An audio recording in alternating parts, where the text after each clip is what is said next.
Hola, muy buenas a todos, mi nombre es Nerea y os doy de nuevo la bienvenida al canal. Hoy os traigo la tercera y última parte de este tier list de todos los libros que he leído en 2024. Os dejaré en la descripción los links a la primera y a la segunda parte por si aún no lo habéis visto. Y ya todos los que estáis aquí supongo que sabéis cómo funciona este tier list. Voy a acabar de catalogar los libros que he leído en 2024. Quedaron aproximadamente unos 24 libros de los que tenía que hablar, así que vamos a ello. El orden de los libros dentro de cada categoría ha cambiado porque perdí el enlace y he tenido que recrear de alguna forma este tier list. Pero bueno, vamos allá. Empezamos con Sweeney Todd, El collar de perlas. Esta es una novela que la verdad es que me decepcionó un poquito, me aburrió bastante. Creo que este ha sido el último libro que he escuchado en audiolibro porque me di cuenta que en muchísimas lecturas me estaba dejando muchísimos detalles escuchándolo, porque es inevitable cuando escuchamos un libro estamos haciendo otras cosas y hay momentos en que desconectamos y me perdí. Esto me pasó con esta novela, me perdí en la historia, así que de momento lo voy a dejar en malo porque mi sensación ahora mismo cuando recuerdo esta novela no es que sea muy buena. Supongo que si en algún momento me leyese el libro quizá cambiaría mi opinión, o no lo sé. Continuamos con Ser devorado de Sarah Tantingler. Este voy a ponerlo en muy bueno. En esta novela seguimos a nuestra protagonista, una chica que está obsesionada con los buitres y de hecho literalmente sueña con ser un buitre más y hacer todo lo que eso conlleva, como por ejemplo comer carroña, carne en mal estado. Como podéis ver, nuestra protagonista no está muy estable mentalmente, que digamos, y ni su gran pilar en la vida, es decir, su pareja, podrá parar lo inevitable. Continuamos con un libro que para mí fue una grandísima decepción, El circo de la familia Pilo. Este no lo he podido terminar. Tengo entendido que este autor padece esquizofrenia y que escribió este libro cuando tenía estos brotes de esquizofrenia. Eso la verdad es que me llamó muchísimo la atención, ver que podía salir de ahí, y también la premisa. Además que tratase el tema de los payasos también me llama la atención porque no suelo leer nada que implique a payasos y debo reconocer que no es una figura que se me haga muy amigable. El circo de la familia Pilo inicia de una forma maravillosa. Vemos a estos payasos que son unos completos pirados, son unos psicópatas y que realmente dan terror, o sea, su figura da puro terror. Pero de repente la historia para mí cambió totalmente de registro y se transformó en una historia demasiado fantasiosa, demasiado sin sentido, demasiado onírica. Era como si de repente la novela de terror que me estaba gustando tanto se hubiese transformado en una historia de fantasía oscura. Y además completamente loca, no os puedo hablar con propiedad porque la intenté leer a inicios de año y no recuerdo exactamente los ejemplos, pero así que debo introducirlo en no he podido terminarlo. Continuamos con Por todas mis muertas de Darío Vilas. Esta es una antología de relatos y esta, sin ningún tipo de duda, va a ir a un libro muy bueno. Como la mayoría de antologías de relatos, hay relatos que me gustaron más, hay otros que me gustaron menos. Tiene en concreto dos que me encantaron. Los relatos de esta maravillosa antología comparten que las mujeres son las protagonistas de alguna forma u otra, estén vivas o estén muertas, porque sí, cada uno de estos relatos está protagonizado por una mujer y Darío conseguirá a la perfección hacerte sentir todo lo que ellas están sufriendo. Continuamos con una opinión polémica, seguramente, no tengo ningún tipo de duda, y es La silla de David Jasso. No pude con este libro, no pude, de verdad. Es una de mis peores lecturas del año. No es un libro para mí, no creo que sea un escritor para mí. Esta novela presenta una premisa interesante. Es un hombre que se queda atado sin posibilidad de escaparse a una silla y algo ocurrirá en su entorno para que nadie pueda desatarlo. Lo que me ocurrió es que no sentí tensión por ningún lado. Muchísimas decisiones de la trama, muchísimas decisiones de personaje me parecieron incluso un poco ridículas. No conecté para nada con el estilo de narrar del escritor.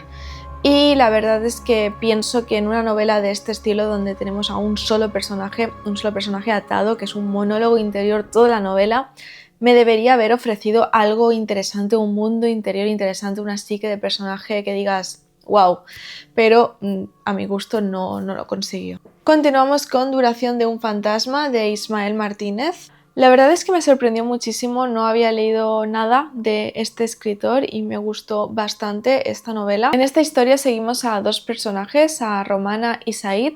Ambos van en busca del hermano de Romana, Romana porque quiere encontrar a su hermano y Said porque es un enamorado del don y los misterios que envuelven a esta familia. Este misterioso hermano es una figura maravillosa, es un hombre que se le acusa y de hecho está perseguido porque ejercía una serie de terapias que involucraban, portales a otras dimensiones para curar el trauma. Es una novela bastante original que os recomiendo muchísimo. Para este sobran explicaciones, no voy a hablar de Mandíbula porque he hablado 50.000 veces a lo largo de este año, de hecho es mi mejor lectura del año, así que directamente se va a obra de arte. Este también lo voy a poner en obra de arte porque me gustó muchísimo, lo disfruté muchísimo dentro de lo que se puede disfrutar, ¿no? Este tipo de libros. Edward Lee es el padre del terror extremo, el padre del splatterpunk, y si estáis mínimamente familiarizados con este terror tan extremo, os recomiendo muchísimo Big Head porque siempre lo menciono, pero es una novela que, aunque tenga este objetivo de provocar al lector, también ofrece una trama súper interesante, unos personajes también de lo más interesantes y de verdad que yo devoré esta novela aún teniendo los pasajes que tiene, que había momentos que tenían literalmente arcadas, sentía literalmente arcadas, así que es ese tipo de libros, pero que se disfruta muchísimo. Y junto a Big Head ha aparecido Señor Torso y Señora Torso, es una antología de 2 relatos de Edward Lee también. Las antologías de relatos me cuesta ponerlas en obras de arte porque un relato nunca acaba de maravillarme como quizá una historia con su evolución lo consigue conmigo. Y además también, como casi todas las antologías de relatos, hay relatos que gustan más o menos, así que es casi imposible que una antología como tal esté en obra de arte. Aquí tenemos Señor Torso y Señora Torso. Me gustó muchísimo más Señor Torso que Señora Torso, aunque los dos son relatos igual de buenos. Señor Torso siempre lo voy a recordar con mucho cariño porque me pilló bastante desprevenida. Yo creo que era lo primero de terror extremo que leía en mi vida. Sí, porque había leído algo, pero no tan bestia como Edward Lee. Así que claro, comprenderéis que el primer contacto con Edward Lee es siempre destacable, ¿no? Y leí Señor Torso y dije, ¿qué depravación es esta? Y a raíz de ahí fue cuando luego decidí iniciar Big Head y no me arrepentí. Así que Señor Torso es una maravilla de relato que es un must read para todos los que os guste este estilo de libros. Pelea de gallos de María Fernanda Ampuero también va a muy buen libro, también es una antología de relatos y como toda antología de relatos hay algunos relatos que me gustaron más que otros, pero en general esta antología es muy cruda. Juega a la perfección con darle una vuelta oscura y perturbadora a situaciones perfectamente reales. De hecho, hay un par de relatos que se me quedaron bastante grabados. Me gustó muchísimo esta prosa tan directa, sin florituras, que acompaña también esta trama tan oscura. Ahora viene algo que a mí personalmente me va a suponer un poco un problema el catalogarlo. Un dios de paredes hambrientas. Este libro, lo que más destaco de este libro es su narrador. El narrador es la propia casa que observa a los personajes que viven en ella. Actúa casi como de Dios y estos personajes son sus marionetas que hace y deshace a su antojo, así que esta decisión de personaje y esta voz narrativa me pareció tremenda, me pareció una decisión maravillosa. Es terror extremo y además bastante psicológico y tenía todos los componentes para que a mí me gustase muchísimo esta decisión del narrador que os menciono, este terror extremo, esta carga psicológica tan bestia de todos los personajes, pero por alguna razón se me hizo pesada. Recuerdo las últimas 50 páginas de ya decir, necesitaba llegar al final. Y esto que me ocurra, ¿no?, con un libro es obviamente mala señal. Creo que de hecho en su momento le puse como 1 o 2 estrellas, fui bastante hater. Ahora que lo veo con perspectiva no creo que sea un mal libro, pero ni mucho menos puedo ponerlo en muy bueno por la experiencia que tuve. De momento va a quedarse en entretenido. Ya sabéis que aquí la palabra entretenido no significa literalmente que sea un libro entretenido para pasar el rato, porque no es para todo el mundo ni es precisamente entretenido. Entretenido significaría más un libro que le he puesto un 5, un aprobado justito. Continuamos con Para ofrecerle placer. Este sí que va a ir a malo, lo siento mucho. Es una novela que tiene una premisa bastante interesante. Es un niño que no recuerdo muy bien la trama porque le he olvidado bastante, pero es un niño que descubre un libro y en este libro le aparece un ser que es una mujer semidesnuda, con cuernos, es así como medio mitológico. Le permite que sus deseos se realicen a cambio de sacrificios que irán escalando. La novela se me hizo muy predecible e incluso un tanto pretenciosa, ya que había muchísimas reflexiones un tanto filosóficas, psicológicas, pero que se me hicieron a mí personalmente por alguna razón un poco pretenciosas, porque algo que supuestamente debía estar cargado de significado y llegar de alguna forma al lector, a mí se me hizo un poco al revés, ¿no? Un poco vacío y carente de sentido. Además, con una trama que iba perdiendo el interés a medida que me iba acercando al final. Continuamos con otra antología de relatos. Parece que las antologías se han dejado para el final. Este es En el bosque bajo los cerezos en flor. Esta antología voy a dejarla en entretenida. Es una antología que creo que no entendí. Es este terror oriental que está cargado de filosofía, está cargado de simbología, de metáforas ocultas que necesitan... Yo ya no sé si necesitan más de una lectura o es que directamente no vamos a llegar a entenderlo nunca. Aún así, los relatos me parecieron muy originales, tremendamente originales. Supongo que es porque no estoy acostumbrada a leer literatura oriental, pero esta visión del mundo, estos personajes, este viaje a la locura que casi todos los personajes tenían, me pareció muy original, que lo estaban haciendo de una manera nunca vista. Así que si no lo pongo en muy bueno es porque siento que no he llegado a entender del todo los relatos. La novela que viene ahora, La maldición de Hill House, le sobran explicaciones, es una auténtica joya, es una maravilla, de verdad, es de lo mejor que he leído en mi vida. Y también se ha colado en mis mejores lecturas de 2024, así que sí, es una obra de arte. Continuamos con algo un poco curioso, es La masacre de Kruger. Esta es una novelita que no conecté para nada y ante todo pronóstico. Es una novela de terror rural donde de un día para otro algo horrible ocurre en Kruger, en un pequeño pueblo perdido en la montaña, y todos los habitantes de este pueblo empiezan a matarse entre sí y a morir en condiciones muy raras. Es como si algo se les metiese en el cerebro y se volviesen completamente locos. Lo que me ocurrió con esta novela es que no me explicó nada más de lo que ya os acabo de explicar. Es una novela muy cortita, pero que se me hizo tremendamente larga porque eran páginas y páginas de locura, de vale, ahora este personaje mata a tal porque le da una sopa envenenada. Ahora este hombre se mutila las manos y... O sea, era como una lista, casi una lista de la compra de lo que iba ocurriendo con cada personaje. Así que hizo que desconectase, obviamente, de la historia, porque no había historia. Continuamos con La casa del callejón. Es curioso porque he cambiado un poco la opinión a medida que ha ido pasando el tiempo. Cuando acabé esta novela estaba súper maravillada, quizá no la hubiese puesto en obra de arte, pero muy buena, sin ningún tipo de duda. Pero ahora, a medida que ha pasado el tiempo, hay novelas que cuando las dejo reposar un poco, valoro más la historia, valoro más todo lo que me ha transmitido, porque no dejo de pensar en ellas de alguna forma. Y luego hay novelas que de primeras cuando las termino me gustan mucho, pero que me olvido muy fácilmente. Y es un poco lo que me ha ocurrido con La casa del callejón. Voy a dejarla en entretenida. Aún así os la recomiendo muchísimo, a mí me gustó mucho.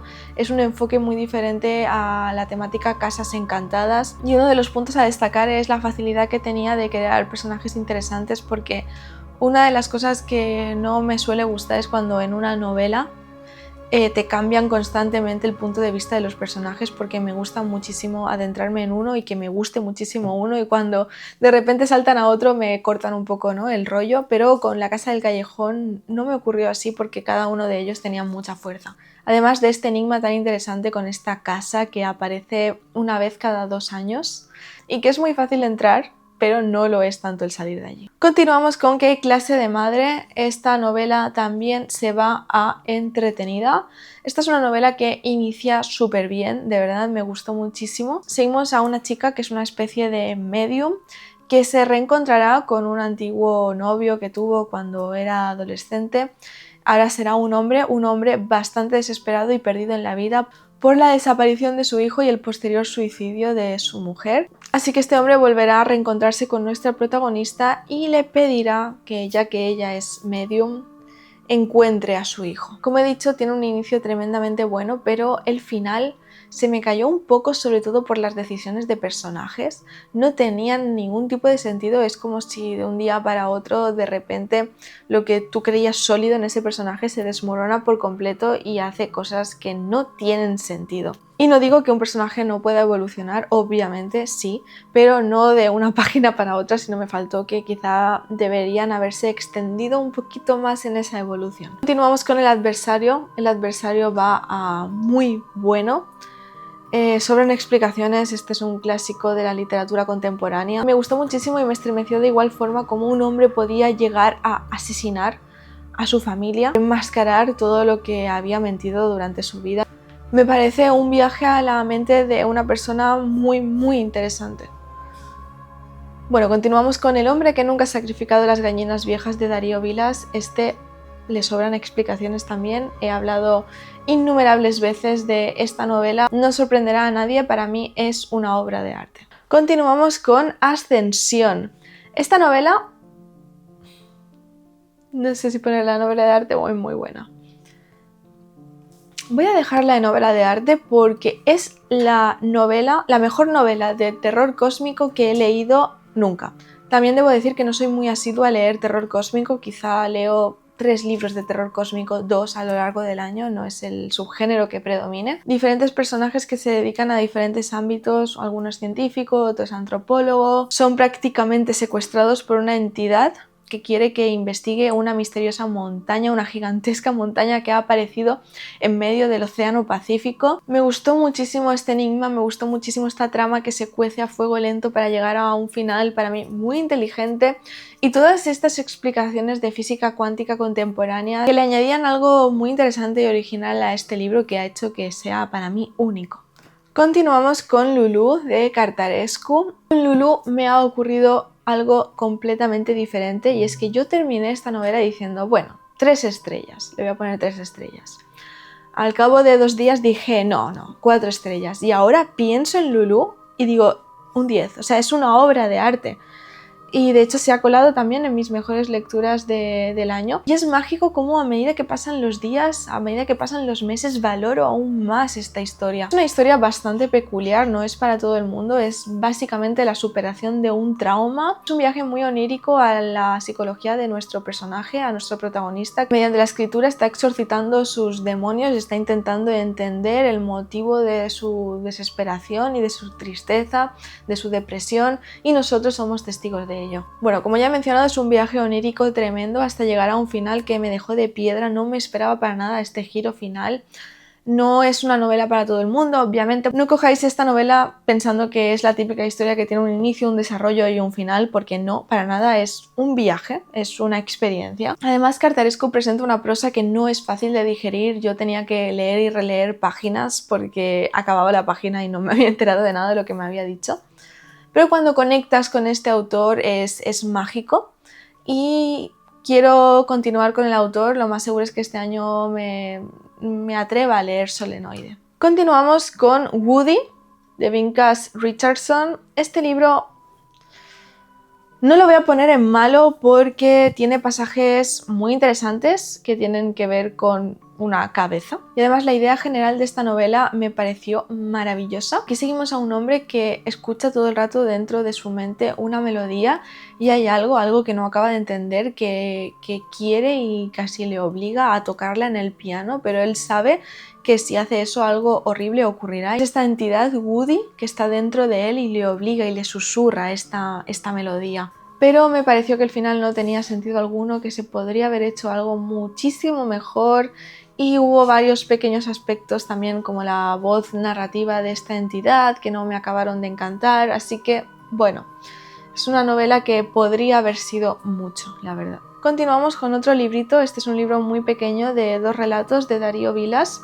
Me gustaron muchísimo, sobre todo el de Bajo un cielo color caramelo.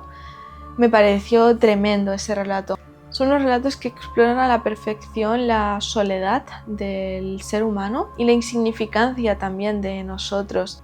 Una auténtica maravilla, de verdad. Continuamos con Temporada baja de Jack Ketchum. Voy a ponerlo en entretenido, pero la verdad es que no me gustó mucho esta novela. De Jack Ketchum he podido leer La chica de al lado y me parece una brutalidad de libro. Me aburrió muchísimo, encontré incluso, que yo no me suelo dar cuenta de estas cosas, pero encontré incluso problemas en cuanto a la narración porque saltaba de un personaje a otro, incluso en el mismo parágrafo, y a mí eso me descolocaba. Y tenía que volver a leer el parágrafo, pero porque no sabía realmente de qué personaje estaba hablando. Y la trama me pareció bastante aburrida y un tanto sin sentido. Lo único que quiero destacar positivamente de este libro es la figura de los villanos, que son como una familia endogamia caníbal, bastante brutal. Estos personajes sí que me parece que tienen bastante fuerza y son lo que se espera, ¿no?, de cuando vas a leer una novela de Jack Ketchum. Pero todo lo demás la verdad es que no es una novela que recomendaría, teniendo en cuenta lo que sabemos que Jack Ketchum puede conseguir. El extranjero de Albert Camus, este va a obra de arte, no se coló en mis mejores lecturas del año por poco, pero bueno, sobran explicaciones. Este también es un clásico de la literatura contemporánea, debéis leerlo, me encantó. Lo leí principalmente porque lo comparaba mucho con El túnel de Ernesto Sabato, que como ya sabéis ese libro me ha encantado. Y la verdad es que puedo entender la comparación, pero a mí a nivel personal me gustó muchísimo más El túnel. Pero aún así El extranjero es de 10, me lo leí en una tarde y vale muchísimo la pena. Y continuamos con el último libro que leí en 2024, La noche de Venus. Me gustó mucho este libro, me sorprendió, me gustó muchísimo la forma que tenía de narrar este escritor. Aquí seguimos a un grupo de viejos amigos que deciden reunirse, hacer la típica reunión de los amigos del instituto. Pero cuando llegan allí nuestros protagonistas ven que hay algo que no está bien. Están los coches de todos sus compañeros, pero aparentemente no hay nadie allí, parece que sea un sitio solitario.